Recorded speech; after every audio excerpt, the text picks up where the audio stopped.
రామేశ్వరం రాముడు ప్రతిష్ఠ చేయలేదు అనడానికి ఎవరు ప్రమాణం? చేశాడనడానికి ప్రమాణములు ఉన్నాయి. శివపురాణం ప్రమాణం, స్కాంద పురాణం ప్రమాణం. అంతేకాదు ఇప్పుడు అక్కడికి వెళితే వానర వీరుల పేర్లతో ఉన్న కూపములు ప్రమాణం, ఆ ప్రాంతం ప్రమాణం. రామేశ్వర లింగం రాముడి చేత ప్రతిష్ఠితమైన శివుడు అని అనేక ప్రమాణములు ఉన్నాయి. అంతదాకా ఎందుకు? ఇక్కడ ఉత్తరాదిలో రామకథని శాస్త్ర ప్రమాణంతో రాయడమే కాకుండా రామచంద్రుడు దర్శనం చేసి శివుని యాజ్ఞతో రచించిన తులసీదాసు మహానుభావుడు ఈ రామేశ్వర క్షేత్రం గురించి తాను స్వయంగా రచించాడండి. ఇక్కడ ఎప్పుడు చేశాడు ఇది? ఇంకొక మాట అంటారు, రామచంద్రమూర్తి బ్రహ్మహత్యాపాతకం పోవడానికై లింగ ప్రతిష్ఠ చేశాడు అని ఎక్కడో ఎవరో అన్నారేమో, కానీ అలా లేదు.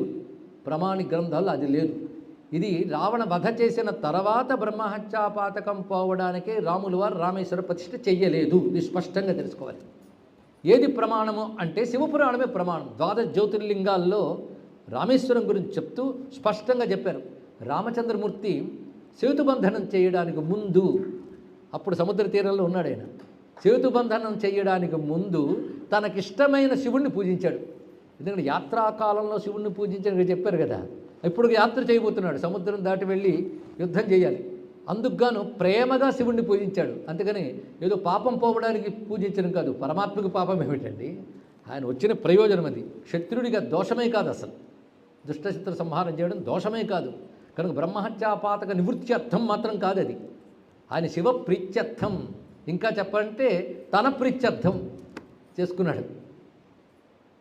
రామేశ్వర ప్రతిష్ఠ చేశాడు. స్పష్టంగా శివపురాణంలో చెప్పబడుతుంది.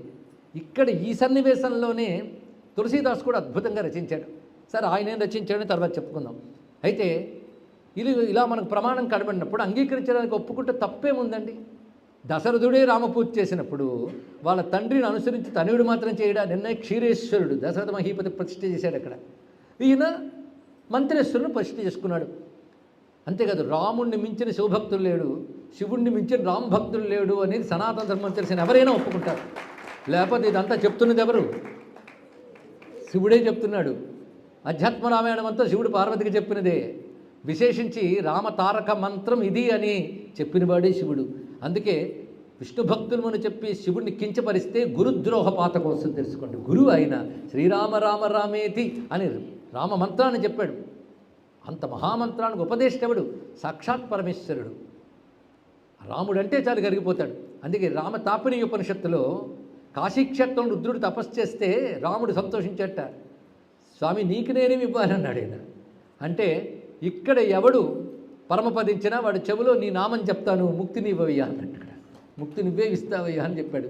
ఇది ఒక గొప్ప రహస్యమైన అంశం. అది రామతాపని ఉపనిషత్తులో కనబడుతుంది. ఇది పురాణ గాథల్లో మనకు కనబడుతున్నది. అదే రామతత్వం బాగా తెలిసిన వాడు ఎవడంటే శివుడే. అలాగే శివతత్వం బాగా తెలిసిన వాడు నారాయణుడే. ఎందుకంటే ఇక్కడ ఏదోలా తప్పించుకున్న భారతంలో ఎక్కడ తప్పించుకుంటాం? భారతంలో అనుశాసనిక పర్వంలో శాంతి పర్వంలో స్పష్టంగా ఉంది. కృష్ణ పరమాత్మ ఉపమన్యువు దగ్గర దీక్ష తీసుకొని శివుని ఉద్దేశించి తపస్సు చేసి శివసాక్షాత్కారం పొంది శివశాస్త్ర నామములు చేశాడు. శివనామ నిరుక్తం చెప్తాడు స్వయంగా. శివనామ నిరుక్తము కృష్ణుడే చెప్పాడని మహాభారత అనుశాసనిక పర్వంలో ఉన్నది. అదేవిధంగా కృష్ణుడు చెప్పిన శివశాస్త్రనామాలు కూడా అనుశాసనిక పర్వంలో ఉన్నాయి. ఏ భారత అనుశాసనిక పర్వంలో విష్ణు సహస్రనామములు ఉన్నాయో అదే మహాభారతం, అదే అనుశాసనిక పర్వంలో శివశాస్త్రనామాలు కృష్ణుడు చెప్పిన ఉన్నప్పుడు రుద్రుడు శివుడు విష్ణువు పాదాల నుంచి వచ్చిన గంగ నెత్తిపెట్టుకున్నాడు కనుక అప్పుడు శివుడు అయ్యాడన్నారు. అరే, అంతకుముందు శివనామం లేదా? రుద్రుడు అంటే మీ ఉద్దేశం ఏంటి? కోపిష్టిగా దుర్మార్గంగా ఉన్న అర్థమా? వేదం మీద నమ్మకం ఉందా? వేదం మీద నమ్మకం ఉంటే రుద్ర శబ్దానికి వేదం చెప్పే అర్థం ఏమిటి? ప్రణత దుఃఖ ద్రావక రుదంతే నాదాంతే ద్రవతి ద్రావయతి రుద్ర అని అద్భుతమైన అర్థం చెప్పింది ఇక్కడ. కానీ రుద్రుడు అంతా దూరం దాకెందుకండి? నమో భగవతే రుద్రాయ విష్ణవే మృత్యుర్మే పాహి అన్న మంత్రమే వేదంలో కనబడుతుంటే